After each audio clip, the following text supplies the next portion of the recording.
Well, so the 21st of May, no news yesterday, no news today. So no news is good news according to the charts. Well, at least today. Yesterday it wasn't so much. But just kind of go over what's going on out there. We do have a lot of conversations about when is the Fed going to lower rates. Then let's again understand that the lowering of the interest rate, the federal fund rate, that is the overnight rate for that banks can borrow from the central bank. The central bank is the bank of banks. That's where banks bank, basically. That's where they put, get their money and, trade in and out. And as far as their lines of credit, that will have not a direct effect on interest rates for you as a consumer on your house or anything like that. Now, it can affect the rates that we'll pay on short-term things, but when you're talking about long-term rates, that's more of a supply and demand of money. More money that is being invested into the pool of funds, mortgage-backed securities, which is what I show you all the time here. For those of you that are new, I'll show you here in a minute. I'm showing you the actual pool of funds as the money goes in it and out of it every single day. Now, that's what's going to determine interest rates. What's going to determine whether or not money goes into those pools, whether or not investors or institutions or funds feel comfortable putting their money there or someplace else where they're going to make money. It's all about where do they believe their money is going to get the best return. If they go into a long-term bond, such as mortgage-backed securities, it's because they believe there might be higher risk elsewhere, so they're going to go where it's a set rate of return.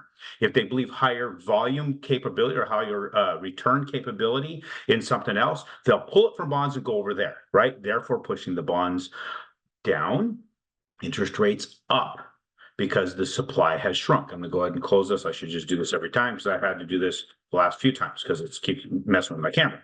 So what we have right now is the labor market seems to be what's going to be pointing, if we have the jobs continue to show worse and worse, pointing towards inflation getting more and more under control. Now, inflation's not stopping, it's still growing.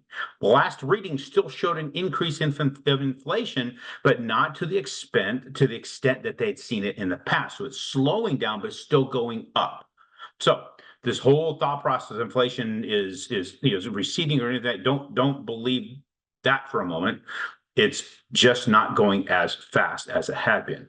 Part of it has to do with the fact that we're showing the jobs as what they really are. What's really interesting about the jobs report that I had dissected for me, and I'm looking at some of these breakdowns, is that over the last year, government jobs accounted for 55,000 of the job gains on an average per month.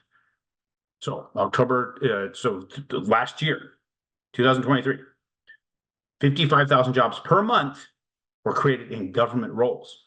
Now, they're also saying that looking forward in 2025, because the budget's being decreased in many of these areas, the job growth will only be about 18,000 jobs per month. Either way you look at that, that's a significant amount of jobs being added to the jobs pool in a government capacity, therefore not a producing capacity. I personally have a difficulty in even counting those as jobs. Now, I'm not saying that people that work in the government don't have jobs, but we're talking about something that contributes to our economic growth.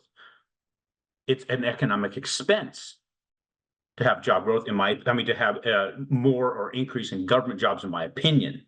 So it's Aaron Chapman's opinion. So if I was doing that analysis, increasing the cost to us, the citizens, those who are producing capital through businesses and creation of businesses and importing things and all that, now paying additional tax to be able to have more jobs in that sector. I don't know if that's a production thing. We can have actually taking that money and applying it towards those businesses, expand those businesses, create more jobs there, which would create more wealth and create more production, therefore increasing revenue coming into the country. So I'm having a hard time with that particular one myself. So we'll see how that works. One thing that I found interesting, they broke down the CoreLogic rental report. They said that the rental report for month of March is showing that detached rent prices, single families basically, remained up 3.4% year over year, but attached apartments declined by 0.6%. That's the first negative reading they had in 14 years. Now, I'm having a hard time taking that as some big, massive move to the positive as far as for renters, or at least negative for the report. what was happening with attached rentals over the last couple of years. I mean, my kids were in these. That's why we got houses for them in the family trust. If you want to know more about that, we can talk about that individually. And I'm probably going to get more into that on a more like an instructional basis, just sharing what we do, not necessarily instructing you on what to do. I'm not an attorney. I'm not a CPA, but they were in apartments, 2-bedroom, 1-bath apartments where they would raise the rents 100, $200 a year. There was one my daughter was in Idaho where they had it in the lease. They could raise it whenever the hell they wanted. And they did that. 100, $150, middle of the lease cycle. So for that to finally see a decline, to me, it's something a long time coming. These some bitches that own apartments have been just predators on people living in it because they're in a situation where they don't have a whole lot of options. Their options are very limited. They don't have the additional cash to go buy houses. They don't have a family that's putting things together to buy things together. They don't have that happening. Since that's not happening, they're stuck in. They're going to go sit there and just stick them in the ass over and over and over again. So for us to say that that is some sort of improvement from what? If you go back to where all this bullshit started, where it really should be, 2-bedroom, 1-bath apartment in Mesa, Arizona, I think that should be $900 should be way more than enough. But no, 14, 15, $1,600. It's crazy what we're seeing out there. So I've seen people pay upwards of $2,000 for things like that in certain markets. So, in my opinion, that was not a big benefit or some big, huge adjustment in the market because in reality, should have been there all along. Let's take a look at what's going on with the bonds so you guys can see exactly how they're traded. Like I referenced earlier, the mortgage-backed securities, this is what drives interest rates. This is how we can see if they're going up, if they're going down. Now it's real time. Sometimes it's kind of hard to predict, but we've been trying to do the best we can with this prediction, if you will. So what we have here is every single day is referenced right here in one of these candles. This one I'm touching right here happens to be referencing the a negative day, opened higher, closed lower. If you see these little tiny wicks on top of it, that's where it went higher than the open, but it went lower than the close, and where it ended up closing at on the green days, you'll see that it was a low open, where a high close, meaning money flooded into it. If it's red, money left it. If it's green, money flooded into it. So what we have here with CPI coming out, jumping up, working our way back down. Really was just, I think, pent up capital for people wanting to invest in something and put it in there. Then they pulled it back out because it really reached a point where it gassed out. Money was being siphoned back out of it. We've reached a support level, but we're getting squeezed between the 100-day moving average and the support level.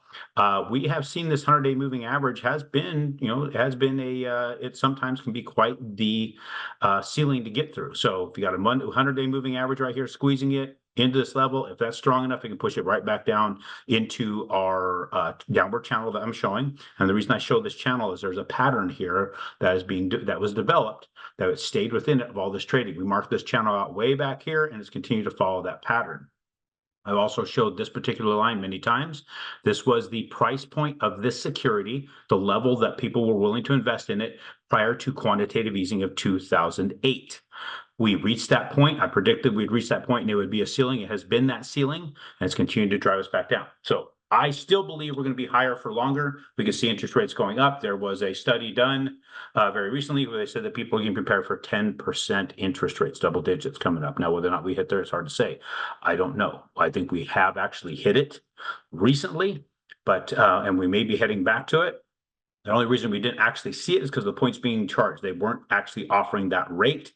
They offered points instead, and actually made it almost mandatory to pay the points to avoid the double digits. And this is right back here. We got to that point back in October. Never did we offer an actual double-digit interest rate. We offered a rate in the 8s with points to keep it in the 8s, because if we offered a double-digit interest rate and it got better, people would refinance. Well, if they refinance within the first 2 to 3 years of owning that mortgage, whoever put that mortgage up lost money, because there's a lot of money that goes into the securitization of that, setting up the servicing of it, the auditing of it, all those things. It still costs a lot of money to get that thing set up after it's closed. So questions, things you need, reach out to us. Go to aaron.chapman.com, apply, check out subscribe to the YouTube channel. I got a lot of information to keep sending out to you guys, keep you up on what's happening. Thank you, and we will talk to you on Friday.